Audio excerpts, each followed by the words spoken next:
Estamos gravando e está com áudio. Vamos lá, pessoal. Pessoal, primeiramente, gostaria aqui de pedir desculpas para você pela demora de gravar as nossas aulas. Recebi minha família aqui na última semana e como bons cariocas, eles são muito agitados, falam muito alto, riem muito alto, sem contar que eu tinha que dar a devida atenção ali para eles. Beleza? Mas vamos retomar aquele ritmo de pelo menos 2, 3 aulas por semana, tá bom? Nada aí, as devidas explicações, vamos retomar e vamos começar. Bem, pessoal, na aula anterior, é que eu vou botar isso aqui. Na aula anterior, eu expliquei para vocês, né, sobre o que se trata a bondade aparente, a falsa bondade. Eu me referi desta maneira, como falsa bondade. E agora nós vamos tratar de um comportamento, um hábito em específico, que é a raiz do bonzinho. Quem não se lembra, eu também me referi ao falso bondoso como bonzinho, usando ali do diminutivo para poder causar uma sensação ali, um tom pejorativo, né?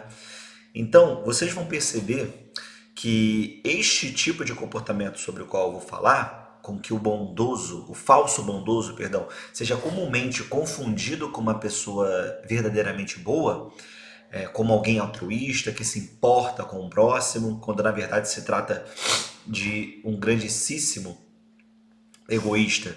E é egoísta porque o falso bondoso, ele não se preocupa verdadeiramente com o próximo, em fazer a ele, ao próximo, um bem verdadeiro, mas ele se importa apenas consigo mesmo. Enfim, qual é este comportamento? Que característica é essa que o falso bondoso, que o bonzinho, ele tem, que o perverte como um todo, que é a raiz de todo o mal e de toda esta falsa bondade? Perdão. Bem, estou falando aqui do sentimentalismo. Isso mesmo, o sentimentalismo é a raiz do problema, é aquilo que perverte o bonzinho. E eu gosto de um termo muito bom mesmo, que é utilizado pelo Theodore Dalrymple.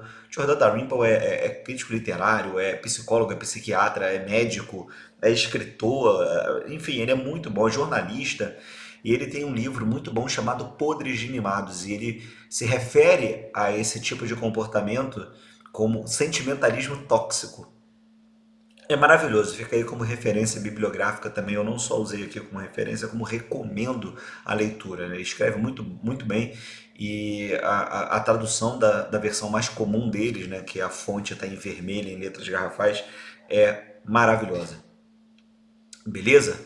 Então veja só, pessoal, o sentimentalismo, ele perverte o bonzinho e faz com que ele se preocupe com apenas uma coisa: ficar bem na fita, ser agradável, ser simpático, ser benquisto diante de todos. O bonzinho busca apenas estar bem aos olhos de todo mundo. E para conseguir a nossa aprovação, a nossa adesão, os aplausos alheios, o bondoso sentimentalista, o bonzinho, o falso bondoso, ele não hesita em mentir, em esconder o mal. Perdão, pessoal, estou querendo espirrar. Ou promover qualquer tipo de ação que envolva apenas nutrir para ele mesmo uma boa imagem, ou seja, uma imagem que causa a ele bons sentimentos. Ele gosta de lamber espelhos, ele gosta de estar bem na fita com todo mundo, ser adorado. Afinal de contas, ser adorado é muito bom. Todas as ações dos bonzinhos são lastreadas, baseadas apenas em uma coisa: os sentimentos causados. Só que o bonzinho, ele não percebe uma coisa. Ele não percebe o fato de que todo aquele que baseia as suas ações em sentimentos é um sentimentalista imbecil, pois apenas os animais baseiam suas ações única e exclusivamente nos sentidos. O ser humano não. Nós usamos os sentidos para nos guiar, sim, mas eles devem ser subordinados e condicionados à inteligência e à razão. Por exemplo, vocês já passaram por alguma situação em que viram um vulto e acharam que era alguém ou que na verdade era apenas ali um casaco pendurado na porta ou ali no guarda-roupa? Todos nós já passamos por uma situação assim. Então, quando acontece isso, chega a dar um gelo no coração, a gente fica meio nervoso, dá um ataque cardíaco, a gente de fato acredita que tenha alguém ali, perdão. Isso acontece porque, primeiramente, fomos guiados apenas pelo sentido da visão, pelo olhar. Mas depois a inteligência agiu junto à razão e percebemos que aquilo foi uma ilusão. Entendem? Outro exemplo, quando um medicamento ele só pode ser ministrado por injeção. Você pode até não gostar, eu particularmente não gosto. Afinal, gera uma certa dor, uma certa aflição, um certo sofrimento. Mas a consequência última desta ação, da injeção, é um bem maior. É a cura. É não só a prevenção, mas em muitos casos a cura da doença, do mal. Então a inteligência e a razão se movimentam e se sobrepõem aos sentidos. Esse é um movimento normal. E só não é normal para as crianças e para os imaturos. E o sentimentalista, ele é uma espécie de imaturo. Quer ver uma situação prática em que o sentimentalismo se sobrepõe à bondade verdadeira, portanto, se sobrepõe à inteligência e à razão? Vejam, diante de uma situação em que um amigo está prestes a trair a esposa e chega até ao falso bondoso, ao bonzinho sentimentalista, com um sorriso cínico, anunciando aquilo que ele está prestes a fazer. O egoísta, o falso bondoso, sentimentalista, não vai tentar impedir o amigo. Não vai tentar impedir o camarada dele de fazer esta cagada. E não fará justamente com medo de que o amigo se zangue com ele e que nutra algum mau sentimento por ele. Ou que deixe de falar com ele. Então ele prefere que o amigo coloque o matrimônio e toda a família dele em risco a enfrentar o cara. Assumir o ônus afetivo e tentar evitar toda uma tragédia. Ônus afetivo este que é inerente à bondade verdadeira. Muitas vezes defender aquilo que é certo atrairá sobre si o julgo severo alheio das pessoas que estão à sua volta, que são incapazes de enxergar o bem verdadeiro. E a situação ainda pode piorar. Imagine esse mesmo covarde egoísta se ele for uma situação em que ele é questionado sobre o fato de não ter impedido ou pelo menos orientado o amigo a não cometer a traição. O bondoso sentimental virá com a boca cheia, já pronto, cheio de justificativas. Ah, aquilo não era minha obrigação. Ah, ele já é adulto. Ou então, essa é a melhor de todas. Ele tem o direito de ser feliz. E ainda por cima sairá com a consciência tranquila, achando que é o paladino da moral, né? Que agiu bem, é um exemplo a ser seguido. Evidentemente que não.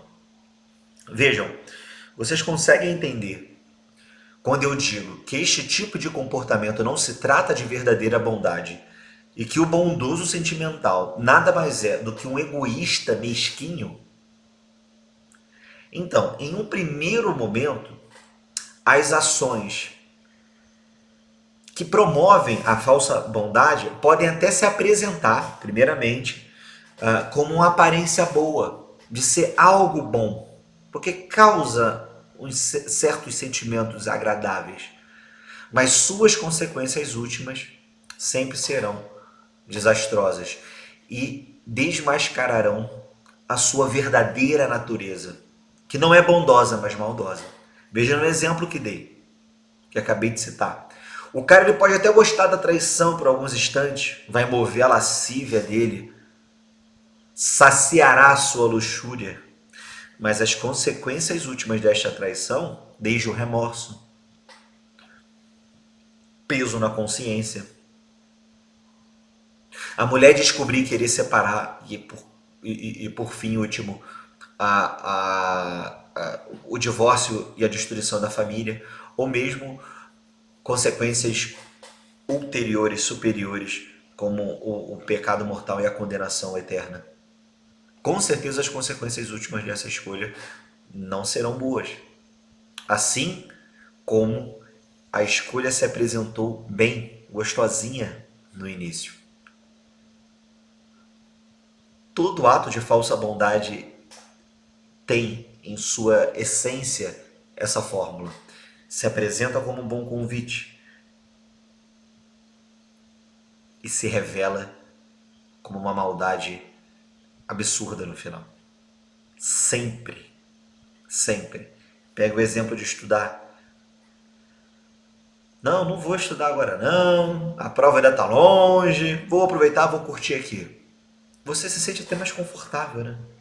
Vai jogar teu videogame, vai sair com a rapaziada, vai encher o rabo de cachaça. Aí depois você percebe que no início estavam faltando 4 meses, mas agora só faltam 2 para a prova. E que a matéria é muito mais difícil, muito mais complicada do que você imaginou. E agora você está muito mais aflito e muito mais angustiado do que estava no começo, quando saiu o edital. Ou seja, o ato de você procrastinar, adiar suas responsabilidades, se mostraram bons no começo. Se revelaram bons no sentido de que causaram boas sensações. Afinal, você vai fazer apenas o que você gosta. Mas qual foi o fim último? Uma agonia, uma aflição absurda, um sentimento de tempo perdido e de quase que uma reprovação já consolidada. Outro exemplo prático que eu gosto de dar. Imaginem só aquele pai, pode ser o nosso também.